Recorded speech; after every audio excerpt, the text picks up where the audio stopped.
Hello and welcome to Since Attlee and Churchill, the podcast about British political history since the Second World War. I'm Lee Evans, a historian of the Conservative Party. And I'm Richard Johnson, historian of the Labour Party and Lee's husband. In each episode, we'll be chewing over delightful morsels of British political history. And this week, we are starting again with our summer book club after a couple of weeks of reprieve. This week, we're speaking to Emily Jones, who is an academic at the University of Manchester and the author of this new book, The Disraeli Myth, The Making of a Conservative Tradition. It's a fascinating look at not so much Disraeli's life, but how what he did in his time on Earth was used posthumously, almost as the underpinning of conservatism in the late Victorian and way into the 20th century. It was a great discussion. It's a tremendous book. There's a link to where you can buy the book in the show notes, but here's our interview with Emily. Well, Emily, first of all, thank you for being on the podcast and congratulations on the book. I think the Disraeli Myth is a remarkable achievement and undoubtedly one of the most richly researched books that somebody is going to read this year. It's also got a tremendous cover, I should say. I've got great cover envy looking at the book. I think it's great. The subject of your research and the book isn't so much Disraeli himself, but the way in which his life and then his legacy developed, was used, sometimes abused posthumously. But before we get into that, for people listening, what are some of the essential points that people ought to know about Disraeli and his life and his politics? The important things to know are that Disraeli was a kind of maverick, kind of unusual person in English or British politics in the 19th century, in the sense that although he was baptized as an Anglican as a teenager, he came from a Jewish family. He didn't go to an English public school or a Scottish public school or any public school and then go on to Oxford or Cambridge. He had kind of very distinct formative experiences in terms of his religious background, his educational background, that kind of fed into first standing as a radical and then as a Tory, and the fact that, initially he tried to make a career in literature and kind of starting new publications, which failed, tried to invest in mining companies in South America, that also failed.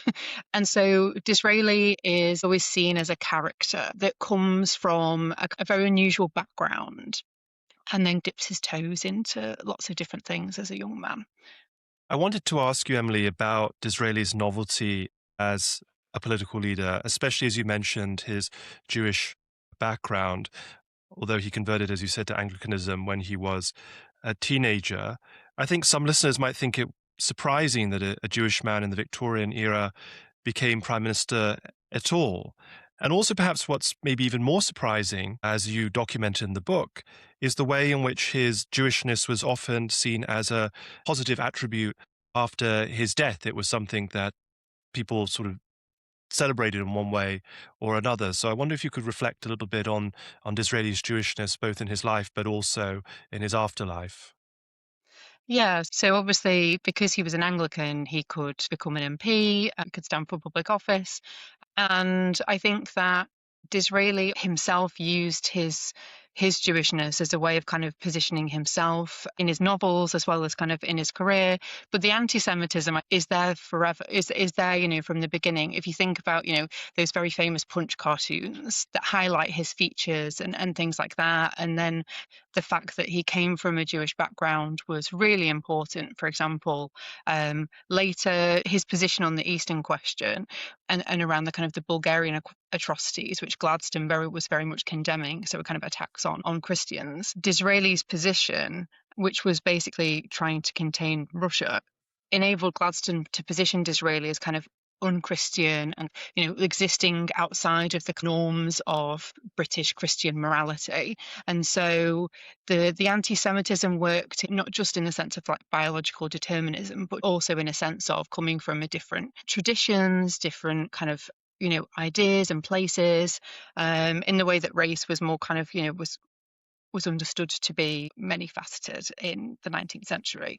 But it also worked as a way to kind of position him as a kind of outsider, as a kind of alien in British politics that was English, and he was unlike other people, but also was a way in which people could usefully critique him when it was useful to them. Sticking with that theme around his Jewish identity, one of the things that struck me in the book is that posthumously, people start to think about Disraeli very differently to how they did in his lifetime. In fact, in his lifetime, people often thought of him quite vain, humanistic, sometimes quite Yep. shallow. But Yep. afterwards, he develops a lot of these qualities, which, somewhat unfortunately for him, people didn't necessarily attribute to him when he was alive to hear them.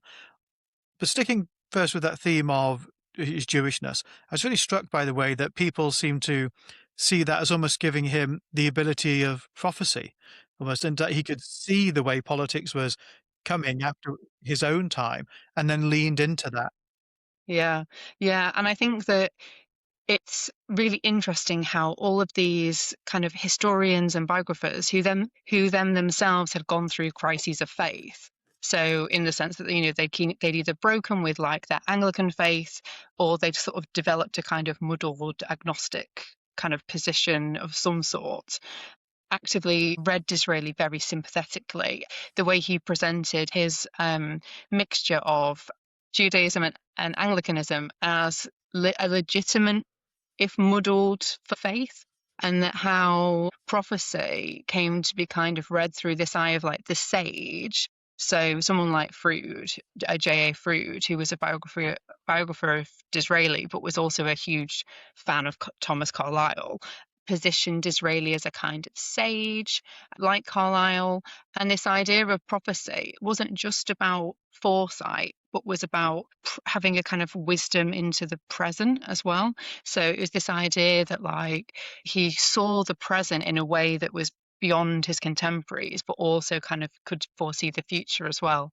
And then the further aspect of the Jewishness that was then added to this was this idea that, and this is how it connects to leadership, was this idea that because of this almost made Disraeli like a kind of Old Testament prophet, in the sense of kind of the leaders of the Israelites leading the Jews forward. So this idea that like it was a key skill that gave him like this very rich political insight, but it also was a kind of seen to be a fundamental aspect of kind of ideal political leadership. And part of what that gets wrapped up into is the idea that he is on the right side of history, might be the slightly glib way of doing it, that there were certain causes, social reform and expanding the franchise.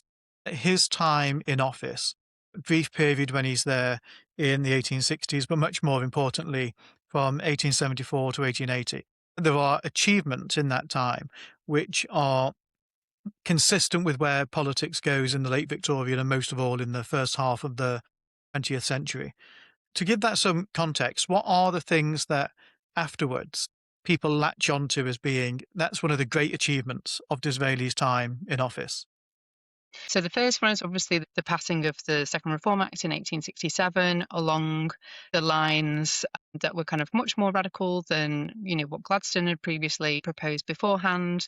Disraeli himself had proposed all of these fancy franchises and things like that, but over the process of like the parliamentary process, these all get taken out, and so it ends up being a kind of much more radical bill, which enfranchises urban male householders of a certain level that kind of first brings in a kind of a significant number of working class voters. So it gave rise to kind of terms like the angels in the marble and things like this, that this idea that Disraeli had foreseen the possibility of a conservative working man, this idea that in enfranchising the workers, or a limited number of workers, Disraeli laid the ground for a real Tory democracy later, once you're in a kind of period of mass democracy after 1884, and when agricultural labourers are enfranchised on the same term as the kind of urban ratepayers. The second is all of the social and public health reform that was passed in 1875. It was largely the work of his Home Secretary, Richard Cross. Much of it was permissive, quite legalistic, but it included a huge range of things from artisan dwellings to public health, trade union legislation.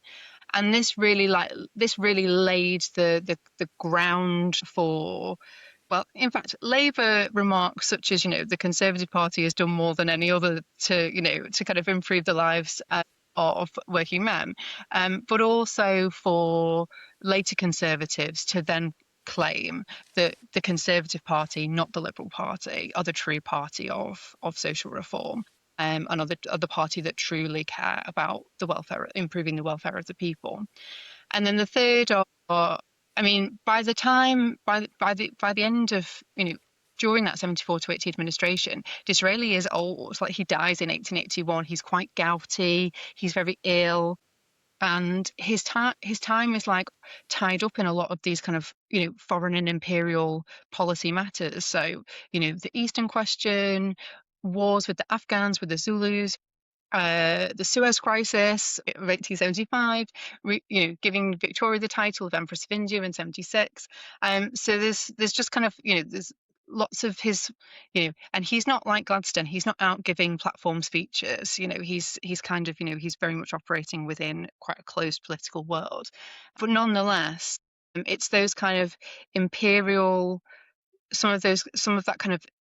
But Disraeli's imperialism was really focused on India, whereas the way his statements are appropriated by later figures, particularly kind of at the turn of the 20th century, who are the people who are really interested in kind of white settler colonies, is really important for presenting Disraeli as a champion of social reform that is funded by either exchequer grants or by tariff reform.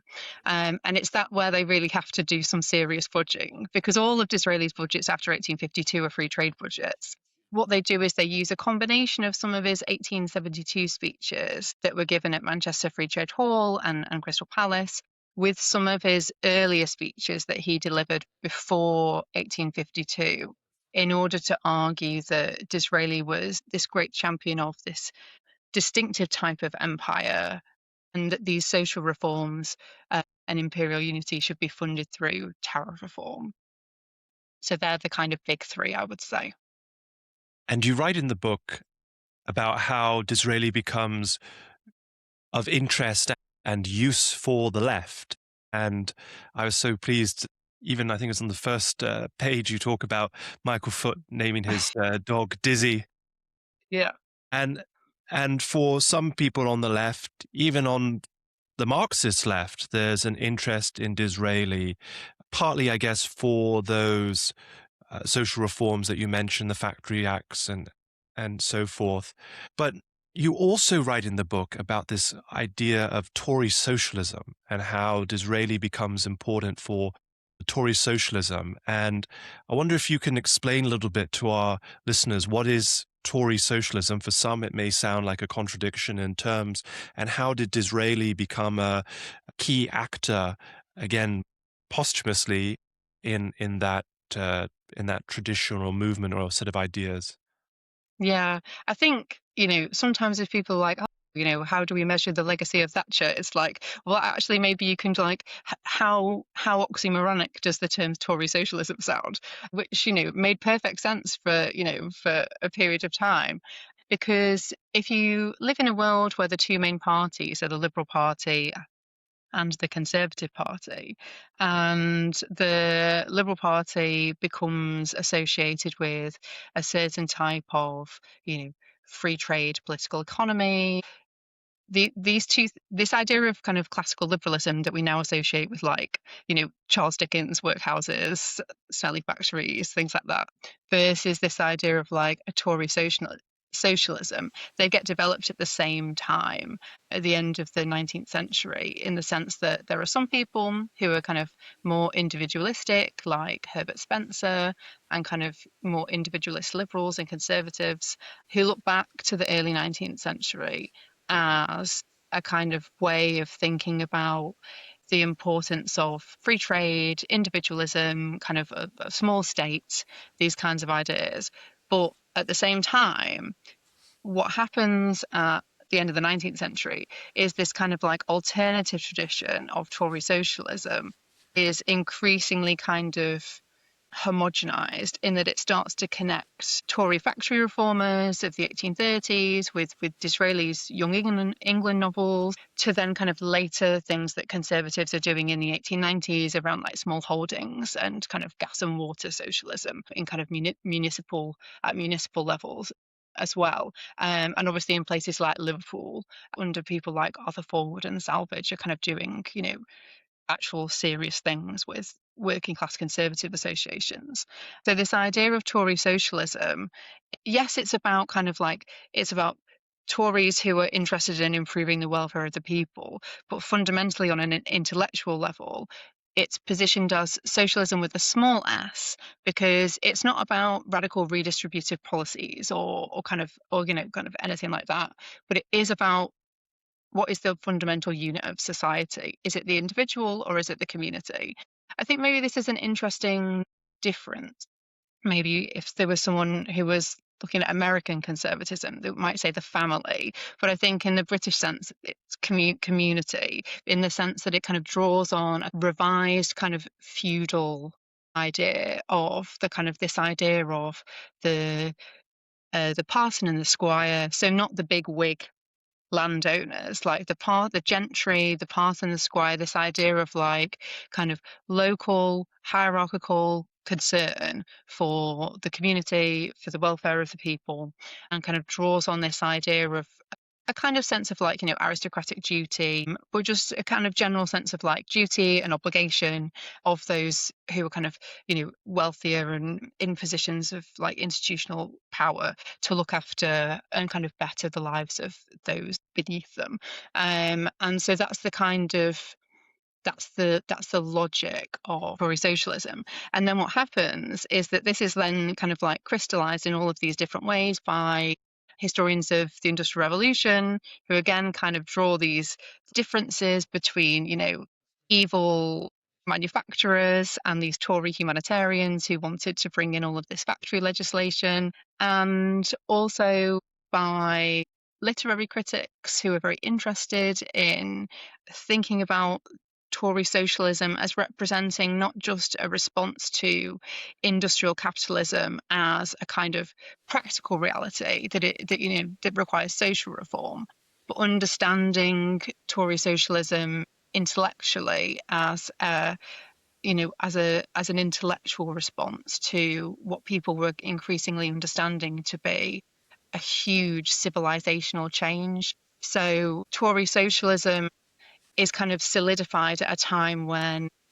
party politics in Britain then was transforming from a party politics based on the constitution to religion, onto kind of welfare to economic management, but at the same time constructing what became very politicized historical narratives of industrialization and one's position on industrial capitalism became integral to kind of understanding, were you a socialist? Were you a liberal? Were you for or against industrialization? Who criticized it? Things like that. So Tory socialism was about understanding that the individual was not the core unit of society, and that duty and kind of social obligation were kind of central to that. But it was fundamentally framed on both sides across the political spectrum on this kind of where do you stand on the Industrial Revolution? And so you have kind of people who were Tory socialists who were also in kind of, for example, the Coefficients Dining Club with Fabians like the Webbs, who were all kind of interested in cross-party groups kind of discussing, social reforms, how we fund this, like tariffs, things like that. So there's a kind of sense that socialism at this time still has lots of meanings. It hasn't solidified in the way that it basically would do after 1917. And kind of Bolshevik revolution, but I think that there was this interesting space at the turn of the 20th century where socialism can mean something that is kind of collectivist, in a very small c sense, in the same way that Ruskin used to describe himself as a Tory communist with a small c. That kind of idea that it was actually about community rather than the individual. It's difficult for us today to think of the word socialism or communism without tying it to the Soviet Union. And I think particularly for people on the right, maybe from a generation or two ago in particular, but you have to sort of put yourself in a world where the Soviet Union had not yet existed. And so when Yeah. people talk about socialism and communism, they don't have that as the sort of bogeyman, I suppose, of No. socialism. Yeah. And it is after 1917 that we start using the terms left and right in this country, because previously Mm. we didn't use those terms as like a term of political analysis, but it's after 1917 that you start to see left and right as political terms being used as descriptors for people in Britain and politicians in Britain and things like that. So it does change the language that we use that's had huge that we still use these terms now, even though they don't really mean anything anymore. Yes. But it's huge for lots of different reasons. But in terms of political language, it does significantly shift things. And what I suppose left and right as terms did was give, in some ways, guide rails or perhaps even straitjackets to political ideas, which by the First World War had gone through this enormous period of churn. I mean, it's when you think about, say, that period roughly when Disraeli becomes leader of the Conservative Party in the 1860s, through to, say, the First World War, you've had the Liberal Unionists breaking away from the Liberal Party and aligning themselves and ultimately merging with the Conservatives. Within that, you've got ideas where you can see the Liberal Unionists being aligned with Disraeli on certain issues Hmm. like the importance of the empire, but also jarring with Disraeli's tradition. You mentioned the free trade budgets that Disraeli passed, of course, not the agenda of the Liberal Unionists who wanted tariffs in order to protect the home market and to bring about social reform. But then you see it looping around in a way which, curiously, does lead to a Disraelian idea, that idea that you will use Mm. it to improve the welfare of the nation most broadly.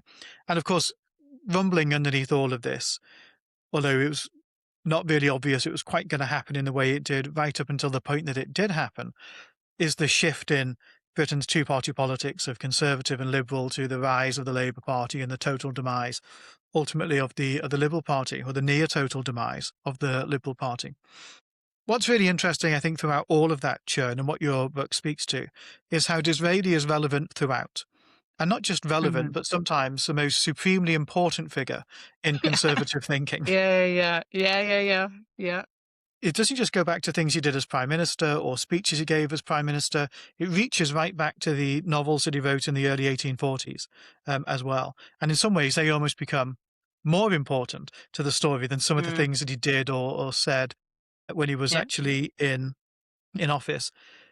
How serious do you think, if we try and critique perhaps, say, the Edwardian conservatives who are thinking and writing about this, critique or praise them, how serious do you think their engagement was in Disraeli and ideas and what it would mean to be a conservative in his tradition? Was this a glib appropriation of the man and his legacy, or was this, do you think, a really weighty engagement in what Disraeli had done and believed and meant to happen?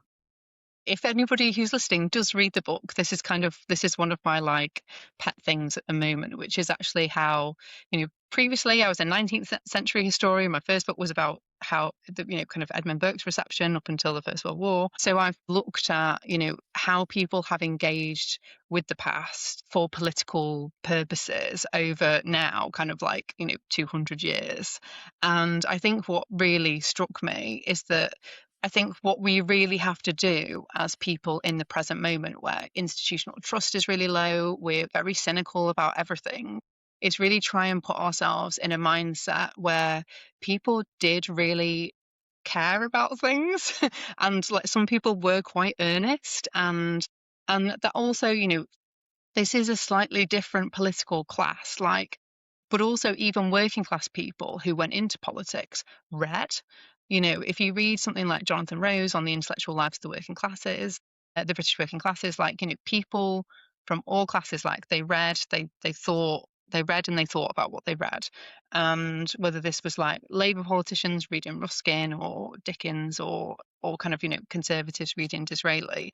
And I think that, I come from a background that is both 19th century and kind of from an intellectual history background, which, I believe that ideas are important and ideas do things. And I think this is where my kind of approach comes from, in the sense that I kind of want to show how ideas do matter and how they do work. And I think that one of the things that has changed so much over the past, 40 or so years is the way that policy and politics is framed, is legitimized, is talked about, up until the late 70s. If you did a PPE degree at Oxford, you would be learning kind of, constitutional history and things like that. The changes in methods in terms of the social sciences, to some extent, the kind of the retreat from the public that academic historians have done, but also, these proclamations after the, end of the Cold War of like the end of history, of kind of, this kind of like move towards modernization, the past is the past, and, we have a very different relationship with the past to how people kind of up until the late 80s who were significant in politics did. And I think that a lot of the conservatives who are in the book are journalists, are historians, are kind of, politicians, but are reading, are kind of engaged. And I think some of it is obviously branding, in a kind of like modern term, in the way that, we see everywhere today. And some of it is advertising, and some of it is kind of, a way of kind of, is politics, in terms of like taking Disraeli slogans and doing kind of magic lantern shows of Disraeli at Primrose League habitations and things like that. But I also think that if you actually sit down with those Unionist Social Reform Committee reports, or kind of similar policy documents that are produced at the beginning of the 20th century, or conservative election guides from the 1915 election that never happened, or whatever, they all start with really significant historical prefaces that go through and detail these kind of like obviously quite partisan accounts of why the Conservative Party is the kind of the real kind of like party to trust on trade union legislation, or kind of housing legislation or whatever. But the way in which that policy and that politics is kind of is presented, whether that's in terms of kind of like kind of fortifying or kind of creating a sense of identity, whether it's about kind of like justifying particular policies or particular positions, or whether it's about kind of like actually, a kind of form of like inspiration for like, well, like what do we want to do?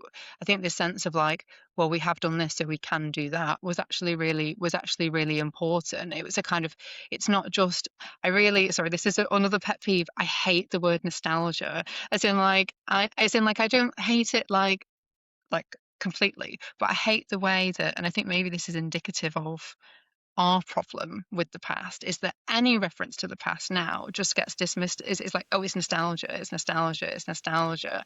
And I think nostalgia is quite a distinctive thing. And I think, and whereas there definitely is part of what's happening with Disraeli, particularly under Balfour's leadership and things like that, there really is a kind of nostalgia for a different type of leadership that they thought that they had with Disraeli, that they were lacking in 1906 or whenever. But, it wasn't just nostalgia, because it was so much more creative and complex than just this kind of blanket application of this term nostalgia. So I would invite anyone listening to think about that term when they next use it.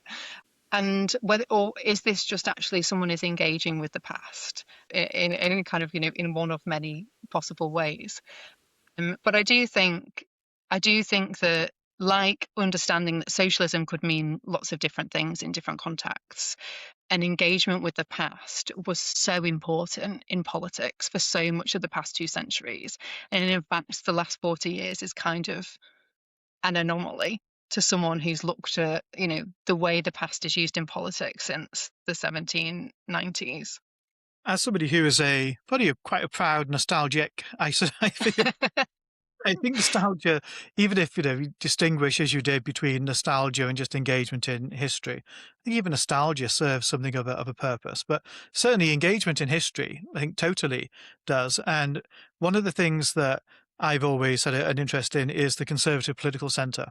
And that came into mind just before, because I saw the other day that in 1950 they had published a pamphlet called Tory Democrat, which was 2 of Disraeli's speeches. Yeah.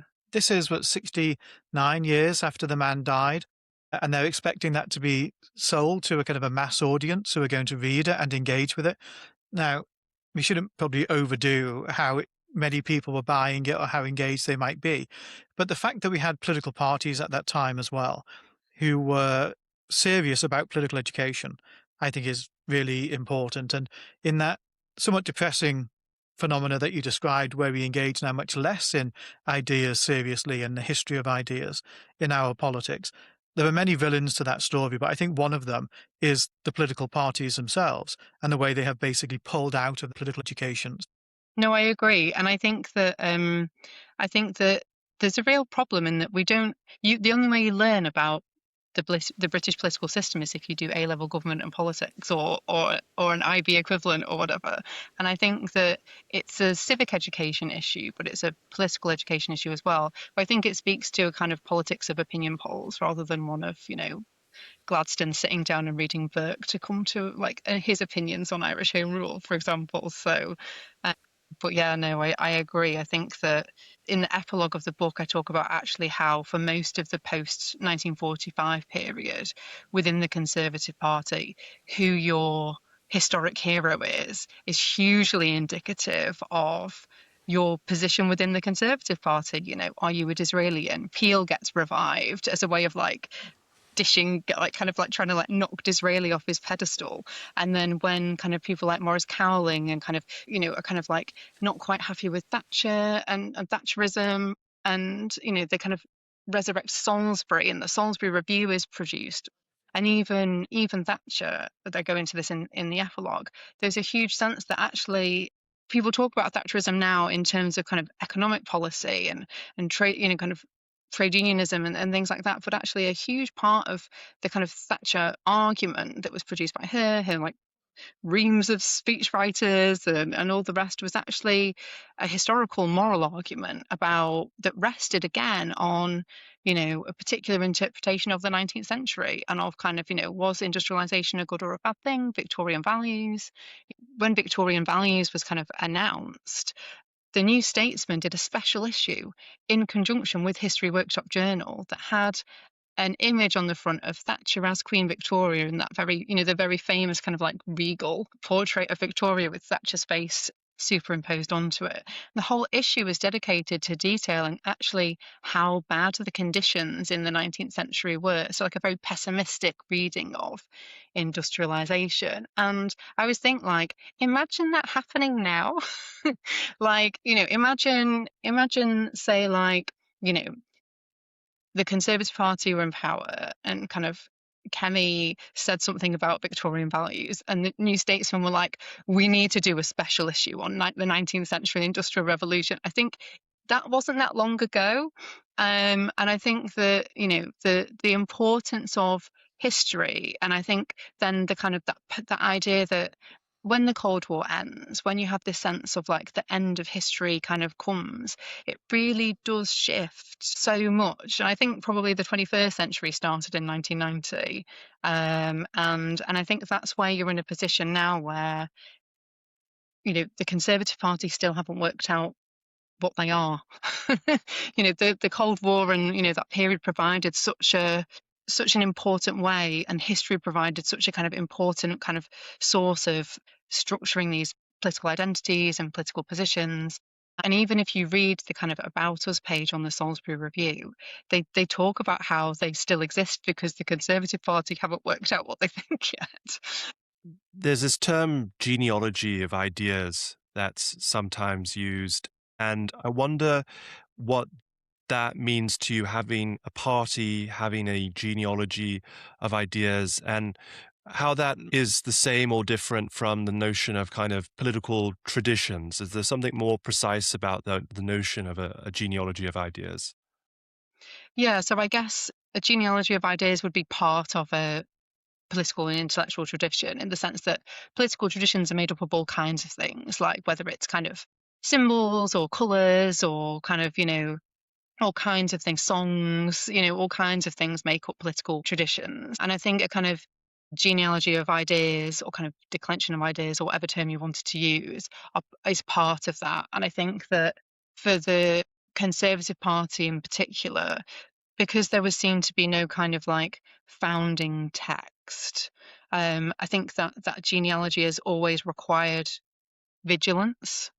And I think that's something that the Edwardian conservatives understood. I think that's something that, in the middle of the 20th century, conservatives understood. I think that's something that in the 1980s, conservatives understood. But I'm like, I mean, I'm not sure. I mean, even if you think of, the way that those ideas worked in the 1980s and 70s and 80s, for example, you had these like bastions of like conservative academia in like Peterhouse in Cambridge or whatever, close connections with, print journalism that had then had close connections with politics and with particular politicians. So the kind of, the networks, the intellectual networks have changed quite substantially as well. Now you have lots of think tanks, and I think that the way those think tanks are funded is also very interesting, as well as the things that they produce. I've just had a PhD student on how businessmen and businesses were funding things like the IEA and the CPS and things like that, and kind of thinking about like where do you find conservative ideas now? How are they? And you could say, the same for people on the left or elsewhere. It's kind of like, how do ideas and people travel, and how do those things intersect now, and how is that different to how this maybe would have worked in the 70s or the 80s? I think that there's something there that's around, changes in academic disciplines, the kind of the professionalization of history and of kind of social sciences and things like that, the separation of these things. And that when I say professionalization of history, in the sense that like we write in a very specific way, we have to write publications that are refable, which means that like they can't be, i.e. that they get marked well in these kind of like big research exercise framework things, which means that, trade books are not refable. So, we have to kind of write in specific ways for particular audiences.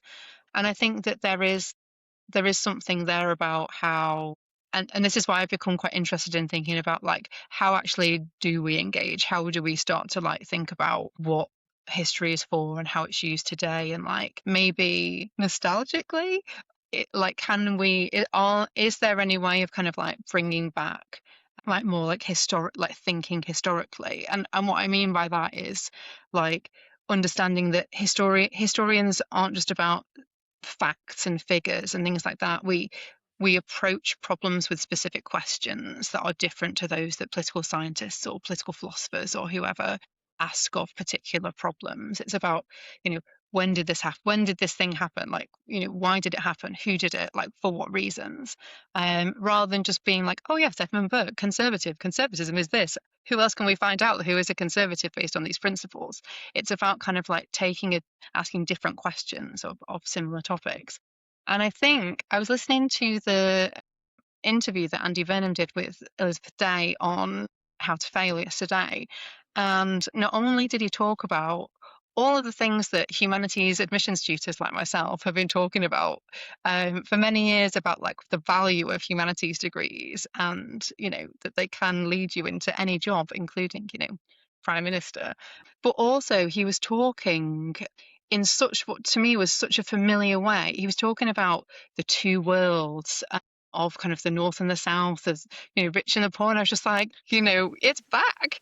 And I think that actually having a prime minister who at least kind of understands the importance of narrative and understands the importance of story and communication and speaking, I think that is really significant. But hearing the two worlds thing reminded me of something that came up at a conference that I spoke at the beginning of the summer around like, there is a kind of growing interest in a kind of like, this kind of moral economy kind of argument that we associate with, some of these figures who were kind of critiques of industrial capitalism, of people like Tawney and later in the 20th century. And someone asked, like, why is there this growing interest in kind of moral economy and things like that? I was like, because at least in the 19th century, like the rich people built parks and like libraries and like invested in the communities, whereas like now they're just like, sending like penis-shaped rockets into space, like and it's kind of like, where is the kind of sense of duty and kind of like, moral responsibility? And I think that it is really interesting. It will be really interesting to see not whether we have a return of Disraeli, but I did think it was really interesting that Burnham was specifically using this two worlds kind of narrative to talk about inequality, which, as I talk about in the book, was really, really, it was a really, really important metaphor in kind of across the political spectrum in British politics for much of the 20th century. So I was kind of slightly heartened by that. So I was quite pleased by that yesterday. Well, that brings us on quite nicely to thinking about probably the two words that lots of listeners will have been surprised by their absence really so far. The words one nation. Because if we hear Disraeli's name mentioned much at all now, it's usually as the inspiration for what is the one nation tradition within the Conservative Party. And in fact, in the very week that we're recording this, there's something of a debate that's been going on about whether or not the Conservative Party remains the home for one nation conservatives. One of the things that I was very keen to get your thoughts on, so my personal view on this is that, say, if you think about the ideas associated with Disraeli and that you write about in the book, and maybe particularly those three themes, the welfare of the people, the institutions of the nation, and also the empire. See, the empire we can sort of knock off and Yeah. for this Yeah, purpose yeah. because it's, of That was course, done in the 70s. Yeah. but if then we think about the others, about, say, institutions and about the welfare of the people, and about the way in which a lot of one nation conservatives who thought of themselves in that Disraelian tradition might have thought about those issues and the issues of the day. One of the arguments that I sometimes make is that one nation conservatism, as I've often heard it preached in the last couple of decades, actually doesn't really sound like it's part of that tradition to me. It often actually sounds much more like it's a form of liberal conservatism. Sometimes you could just say liberalism or an international liberalism, all of which is perfectly respectable, but it's not obviously to me part of the same canon of ideas, where if we were tracing that genealogy, we'd draw a pretty straight line between what we hear today, one nation Tories say, and what a lot of the people who followed Disraeli in the years after his death would have thought. What's your take on whether or not one nation conservatism, as we now hear about it, is a faithful successor to Disraeli's ideas? I think that one nation conservatism is a kind of moment within the kind of longer history of this kind of Disraelian social tradition. And I think that, as you say, like in a sense, it's a version of this kind of like Disraelian social conservatism that includes empire, but kind of increasingly is just a term to kind of, people that oppose Thatcherism. To me, like people that could be seen as opposing like planning or consensus politics after the Second World War, or kind of, basically like Ian Gilmore. And I think this was something that I found quite interesting on reflection, because the first people that use one nation as a kind of term to talk about Disraeli is actually in the Edwardian period. It's a book by Trevelyan on, was it John Bright, that came out in 1913, and he uses, that's the first instance that I've used it, that Disraeli's kind of used as like one nation. And Baldwin obviously uses it in that speech of 1924, but like it doesn't do anything. It's not like all of a sudden people start using one nation or anything like that. And I think that the important point, going back to the thing that I just said about Andy Burnham, is that it's two nations, which is the important phrase for most of the 20th century, that kind of allows one nation conservatism to make sense.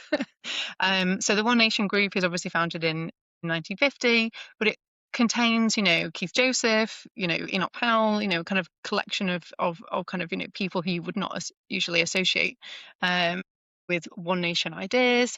And I think that the term itself becomes more popular as familiarity with Disraeli fades. So as people die, whose kind of, formal political socialization was kind of within the Primrose League or kind of similar, or, who wouldn't have seen any of the film or theatrical productions of Disraeli or the kind of the Warner Brothers Hollywood film, which we've not talked about, and kind of many of the kind of popular iterations of Disraeli, is that he kind of becomes one of a selection of conservatives like Peel and like Salisbury, and then obviously after Thatcher leaves office, Thatcher herself. And I think that it's at this time that you start to see things like political ideologies being brought into, A-level government and politics curricula and things like that.